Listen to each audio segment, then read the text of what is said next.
the Minister deliver your statement. Thank you. Je remercie l'UNESCO d'avoir donné l'occasion à la FMOI de faire cette intervention. La Fédération mondiale des organisations d'ingénieurs, WFIO en anglais, est la seule organisation qui représente la profession d'ingénieur à l'échelle mondiale. Elle a 90 membres nationaux, un par pays, et représente quelques 20 millions d'ingénieurs et les partenaires officiels de l'UNESCO.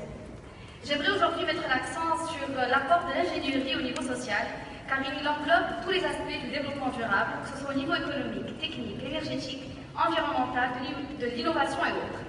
D'ailleurs, le thème de l'événement phare de la Fédération, le WEC 2015, qui se tiendra au Japon à la fin de ce mois, est Engineering, Innovation and Society. J'aimerais ici vous donner un exemple issu d'une enquête que nous menons sur le terrain et qui concerne le rôle des ONG et associations dans le développement durable dans la province de Chiznit, au sud du Maroc.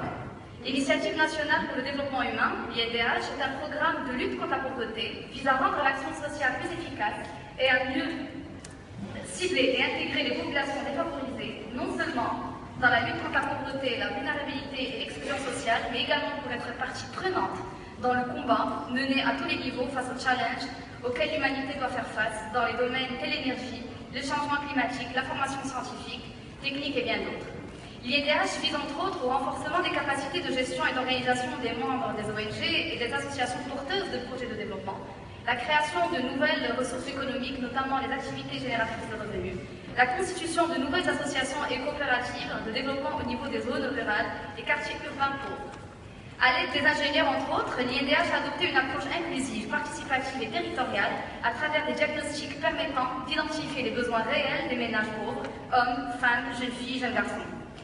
En plus, l'enquête socio-économique de terrain fait ressortir que le tissu associatif de la province de Chiznit est marqué par une diversité au niveau des expertises chez les associations de développement, une plus grande proximité auprès des couches les plus démunies, le développement d'un nouveau mode de gouvernance et d'une convergence entre les projets des associations, les services de l'État et les collectivités territoriales.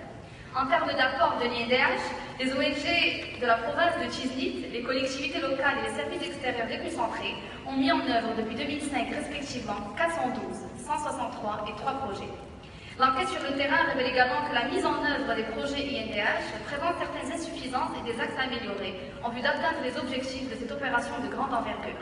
La convergence entre les programmes INDH et les autres programmes sectoriels reste en deçà du potentiel souhaité. En effet, la convergence devrait particulièrement se concrétiser en amont lors de la programmation des projets. L'encouragement des activités génératrices de revenus nécessite la révision du montage financier indiqué dans le manuel de procédure. Étant donné que mon temps de parole est limité à 2 minutes, le texte intégral de mon intervention est à votre disposition, il suffit de demander.